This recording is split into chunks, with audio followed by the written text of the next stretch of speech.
Hello दोस्तों, नमस्कार। स्वागत है आप सभी लोगों का स्टडी आईक्यू पर। स्टडी आईक्यू के साथ आप लोग जुड़ चुके हैं। मैं शुभम सरधालिया एक और विषय पे, एक और टॉपिक पे बात करने के लिए आ गया हूँ। दोस्तों, आप चाहें तो इंस्टाग्राम, फेसबुक या टेलीग्राम के माध्यम से मेरे साथ कनेक्ट कर सकते हैं। कोई भी आपका डाउट है, कोई आपकी क्वेरी है, आप यहाँ मुझसे पूछ सकते हैं। दोस्तों, हम जिस विषय पे बात करने वाले हैं वो संबंधित है जम्मू कश्मीर से। दोस्तों, कश्मीर घाटी जो कि अपने प्राकृतिक सौंदर्य के कारण जानी जाती है, धरती का स्वर्ग जिसे कहा जाता है, वो कश्मीर घाटी। वहां पर इकोनॉमिक रिवाइवल के लिए ज़रूरत है इंफ्रास्ट्रक्चरल अपडेट की। तो बुनियादी ढाँचा है उसको दोबारा से उसका पुनरुद्धार करने की ज़रूरत है, क्योंकि इकोनॉमिक रिवाइवल तभी होगा क्योंकि इकोनॉमी जो है वो डायरेक्टली रिलेटेड है टूरिज़्म से। दोस्तों, पर्यटन जो है वो एक सबसे बड़ा उद्योग है, एक बड़ी इंडस्ट्री है जो कश्मीर घाटी में और पूरे के पूरे जम्मू कश्मीर के लोगों के लिए बहुत बड़ा पोटेंशियल होल्ड करती है, और इस टूरिज्म के लिए सबसे ज्यादा इंपॉर्टेंट है इंफ्रास्ट्रक्चर। हाल ही में एक आर्टिकल देखने को मिला जिसमें कश्मीर के अंदर कितनी ज्यादा जरूरत है इंफ्रास्ट्रक्चरल अपडेट की, इस विषय पे हम लोग विस्तार से चर्चा करेंगे। दोस्तों, जम्मू कश्मीर के अंदर पब्लिक सर्विस कमीशन जेकेएस के लिए 220 वैकेंसीज जो है वो नोटिफाई कर दी गई हैं। जून के अंदर एग्जाम होना तय है। दोस्तों, आपके लिए बेहतरीन स्मार्ट कोर्स हम स्टडी आईक्यू पर लेकर के आए हैं। दोस्तों, कंप्लीट कॉम्प्रिहेंसिव प्रेपरेशन आपको यहाँ पर मिलेगी। सिलेबस का हर एक टॉपिक, हर एक पार्ट जो है वो यहाँ पे कवर होगा। मात्र 4,999 रुपए में ये कोर्स आपको मिल पाएगा अगर आप इस्तेमाल करते हैं हमारा स्पेशल शुभ फ्लैश कोड। दोस्तों, इस कोड की मदद से आपको मात्र 5,000 रुपए में पूरा का पूरा Jammu Kashmir public service commission का स्मार्ट कोर्स मिल पाएगा। कंप्लीट प्रेपरेशन आप इसकी मदद से कर पाएंगे। तो एनहांसिंग द टूरिज्म इंफ्रास्ट्रक्चर, पर्यटन के लिए बुनियादी ढांचे को बेहतर करने की जरूरत है, क्योंकि इससे एम्प्लॉयमेंट अपॉर्चुनिटीज तो बढ़ेंगी ही साथ इकोनॉमिक रिकंस्ट्रक्शन होगी। कश्मीर घाटी की आर्थिक पुनर्निर्माण जो है वो यहाँ पर इसमें मदद मिलेगी, क्योंकि दोस्तों स्टार्टिंग फ्रॉम 2019 धारा 370 जब हटाई गई थी, उसके बाद इमीडिएटली उसके बाद, क्योंकि उम्मीद ये थी कि धारा 370 के हटने के बाद टूरिज्म जो है वो काफी ज्यादा बढ़ेगा, लेकिन आप सभी जानते हैं 2020 ऑनवर्ड्स कोविड पेंडेमिक जो है उसकी वजह से दुनिया के ऑलमोस्ट सभी देशों ने स्ट्रिंजेंट लॉकडाउन्स देखे, and India was no different. भारत के अंदर we have seen the most stringent lockdowns with entire country put under complete lockdown, जिस वजह से टूरिज्म जो है वो एक ऐसा सेक्टर था which was badly hit. Jammu Kashmir प्राकृतिक सौंदर्य से भरपूर इलाका, वो इलाका जहां पर बहुत ह्यूज पोटेंशियल है टूरिज्म का, लेकिन वहां पर जब कोविड के दौरान 2020 और 21 दो सालों से, इवन 2019 में धारा 370 टूटने के कुछ समय तक लोग टूरिस्ट जो है वो इस तरफ नहीं आ रहे थे। तो ऑलमोस्ट 2 से ढाई साल का समय ऐसा हो गया है जब जम्मू कश्मीर के अंदर मेजर इकोनॉमिक सोर्स पर्यटन जो है वो नहीं आ पा रहा है। लेकिन दोस्तों, 2020 में एक काफी ज्यादा रिवाइवल जो है वो टूरिज्म का देखा गया for the first time after the abrogation of article 370 and the outbreak of covid 19 pandemic.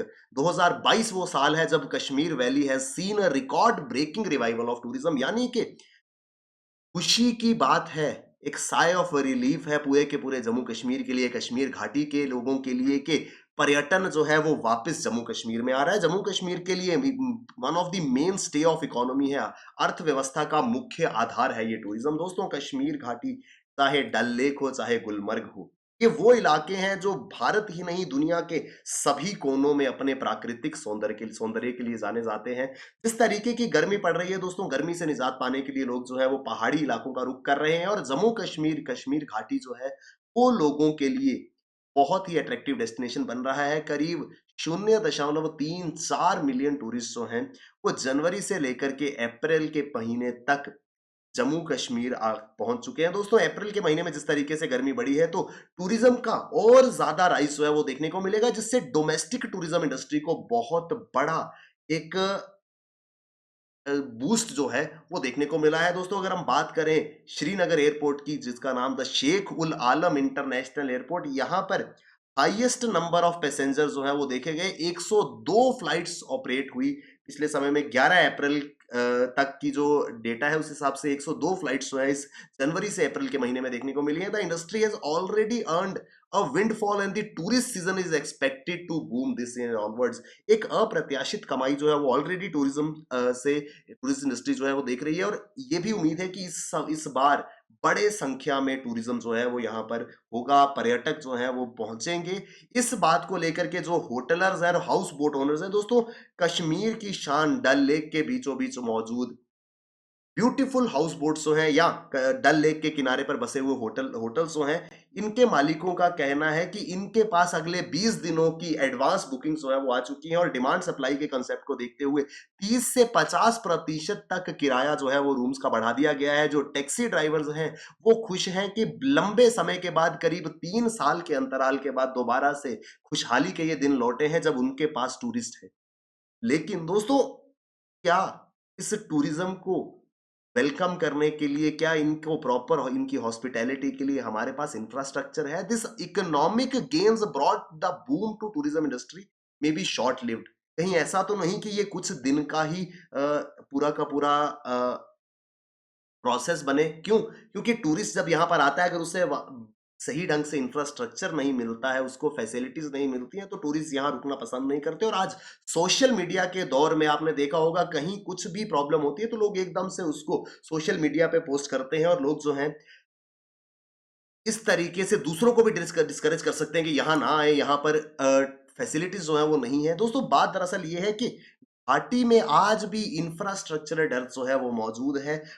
Tourism के लिए इंफ्रास्ट्रक्चर जितना होना चाहिए उतना नहीं है, तो केंद्र सरकार को इस ओर ध्यान ध्यान देना होगा कि अगर हम चाहते हैं कश्मीर वैली की बेहतरी, तो टूरिज्म के लिए इंफ्रास्ट्रक्चर जो है वो डेवलप करना होगा। इंफ्रास्ट्रक्चर की कमी, डेर्थ ऑफ इंफ्रास्ट्रक्चर कहाँ आता है दोस्तों? अगर हम बात करें, सबसे पहली ऑल वेदर कनेक्टिविटी जो कश्मीर घाटी को भारत के साथ जोड़ती है, वो होकर के गुजरती है नेशनल हाईवे 44 से, राइट फ्रॉम श्रीनगर, जो कि one of the most beautiful tunnels, अगर हम जवाहर टनल की बात करें या श्यामा प्रसाद मुखर्जी टनल की बात करें, वहां से होती हुई उधमपुर, जम्मू, कठुआ जिला से होकर के पंजाब और आगे नई दिल्ली और आगे के सारे मेजर सेंटर्स को कनेक्ट करता है ये नेशनल हाईवे 44। दोस्तों, दिल्ली से जब हम आते हैं जम्मू कश्मीर में, तो दिल्ली से क्रॉसिंग हरियाणा, पंजाब, एंटरिंग जम्मू कश्मीर के 4 डिस्ट्रिक्ट्स कठुआ, सांबा, जम्मू और उधमपुर, यहाँ तक तो रोड जो है वो सही है, लेकिन उसके आगे रोड कनेक्टिविटी जो है, वो काफ़ी ज़्यादा बाधित हो जाती है। अनडाउटेडली रोड कनेक्टिविटी या उस पूरे के पूरे स्ट्रेच पे काम जो है वो चल रहा है, लेकिन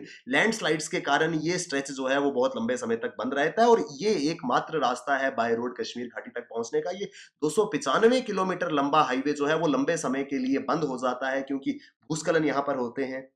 the condition of the highways has driven tourist to opt for air travel. अब क्योंकि हाईवे से नहीं जा सकते, तो लोग हवाई सफर का सहारा लेते हैं, क्योंकि आप सभी ने सुना होगा, रोड के अलावा रेल लिंक जो है वो अभी अंडर कंस्ट्रक्शन है। जो कटरा बनिहाल स्ट्रेच है, वहां पर सबसे बड़ा रेलवे आर्क ब्रिज जो है वो बन रहा है, तो जल्द ही ये कनेक्टिविटी बन पाएगी। लेकिन जब तक वो रेल स्ट्रेच कंप्लीट नहीं होता, तो रोड और हवाई मार्ग यही दो मात्र रास्ते हैं जिससे पर्यटक जो है वो कश्मीर घाटी पहुंचते हैं। लेकिन एयर ट्रेवल जो है वो अनडाउटेडली, वैसे भी उसकी कॉस्ट काफी ज्यादा होती है, टूरिज्म के सीजन में तो 2 गुना तक हवाई मार्ग का किराया हो जाता है पीक टूरिस्ट सीजन में, जिस वजह से एयर ट्रैवल एक्सपेंसिव हो जाता है और हर व्यक्ति उसको अफोर्ड नहीं कर पाता। यानी कि टूरिस्ट जो हैं, वो ना चाहते हुए जाना वो कश्मीर घाटी चाहते थे, लेकिन सड़क मार्ग जो है वो बाधित था।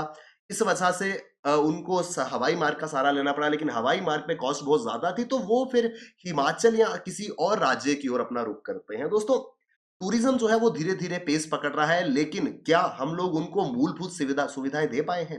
क्या हमारे पास उन टूरिस्ट के रिसेप्शन के लिए, उनके वेलकम के लिए पर्याप्त मात्रा में रोड इंफ्रास्ट्रक्चर है? क्या हमारे पास उनके लिए रहने की सुविधाएं हैं? क्या हम उनको state of the art facilities दे सकते हैं? दोस्तों, ये सारी की सारी प्रॉब्लम चल ही रही थी, and undoubtedly what we are dealing with पूरे देश में ही और जम्मू कश्मीर में भी ये प्रॉब्लम जो है वो काफी ज्यादा फेस करने को मिल रही है, वो है पावर क्राइसिस की। दोस्तों, जिस तरीके से बिजली की कटौती हो रही है, क्या आप एक्सपेक्ट करते हैं कि टूरिस्ट जो है वो ऐसी जगह आना पसंद करेंगे जहां पर दिन के 12 से 14 घंटे बिजली का कट लग रहा हो? तो ये कुछ बेसिक प्रॉब्लम्स हैं जिनको अंडरस्टैंड करना होगा। हम चाहते तो हैं कि पर्यटन यहाँ पर आए, पर्यटक पहुंचे यहाँ पर, पर्यटन की पूरा का पूरा उद्योग जो है, टूरिज्म इंडस्ट्री है, वो बूम करे, लेकिन हमको अपने एंड पर जो ऑफर करना है, क्या हम उसके लिए तैयार हैं? दोस्तों, डेस्टिनेशंस पहलगाम है, सोनमर्ग है, ये वो इलाके हैं जो काफी अ, एक खूबसूरत इलाके माने जाते हैं, फेमस टूरिस्ट डेस्टिनेशंस है। यहाँ पर लोगों का आना जो है वो शुरू हो गया है, लेकिन हमको ज़रूरत है कि हम इनको प्रॉपर फैसिलिटीज़ दे पाएँ, तभी हम सस्टेन कर पाएँगे क्योंकि हमको इस टूरिज़्म को और ज़्यादा बूस्ट करना है। एक मेजर सोर्स ऑफ हमारा लाइवलीहुड, हमारा रेवेन्यू जो है जम्मू-कश्मीर में, वो टूरिज़्म से आता है। दोस्तों लैक ऑफ फैसिलिटीज़ हैं, बहुत खूबसूरत इलाके हैं, यूसमर्ग है, दूध पत्री है, पीर की गली है, सिंथन टॉप है, गंगाबल है।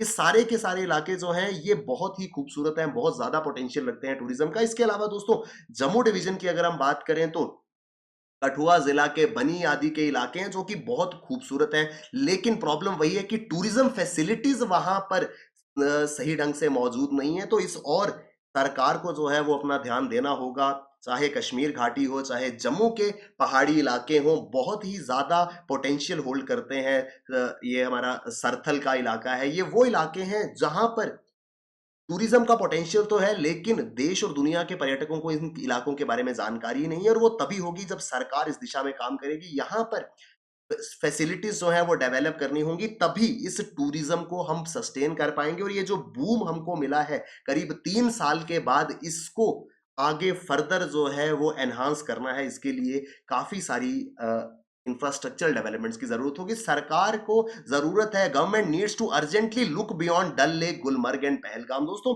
जो मैं बात आपसे कर रहा था कि क्या जम्मू कश्मीर के अंदर सिर्फ श्रीनगर, गुलमर्ग और पहलगाम या डल लेक का इलाका ही जो है वो टूरिज्म पोटेंशियल को होल्ड करता है? Starting from the very first district Kathua, उसके आगे जो डोडा किश्तवाड़ के इलाके हैं, भदरवाह का इलाका है, ये सारे के सारे रीजन्स वो हैं जो बहुत ह्यूज पोटेंशियल होल्ड करते हैं। तो इन सभी इलाकों को डेवलप करना जो है वो सरकार की प्राथमिकता होनी चाहिए, क्योंकि तभी टूरिज्म पोटेंशियल जो है वो पूरे के पूरे जम्मू कश्मीर को बेनिफिट दे पाएगा। इंफ्रास्ट्रक्चर की जरूरत है, वॉर फुटिंग पे युद्ध स्तर पे हमको इंफ्रास्ट्रक्चर बनाना है। Fast track completion of national highway 44, national highway का काम तो चल रहा है लेकिन इसको युद्ध स्तर पे जल्दी से जल्दी खत्म करना होगा, तभी इकोनॉमिकल ट्रांसफॉर्मेशन जो है वो दुनिया के स्वर्ग कहे जाने वाली कश्मीर घाटी पे आ पाई। दोस्तों ये पूरा का पूरा आर्टिकल जो है वो बात करता था इंफ्रास्ट्रक्चरल डेवलपमेंट की जो जरूरत है कश्मीर घाटी में, उस विषय पे हम लोग बात कर रहे थे। दोस्तों जम्मू कश्मीर के अंदर किसी भी एग्जाम के लिए आप प्रिपेयर कर रहे हो, खास करके Jammu Kashmir public service commission exam 220 vacancies जो है वो नोटिफाई कर दी गई हैं, जल्द ही एग्जाम होना है। इस एग्जाम को सॉरी गोल्डन अपॉर्चुनिटी के रूप में आपको देखना है। मात्र 4,999 रुपए में स्टडी आईक्यू का स्मार्ट कोर्स आपके लिए अवेलेबल है। आपको ये कोड शुभ फ्लैश, इस कोड को यूज करना है और अपनी प्रिपरेशन को बहुत शानदार बनाना है, जल्द से जल्द इस एग्जाम को क्वालिफाई करना है। Thank you very much, all the best, keep working hard, bye bye, take, Jai Hind.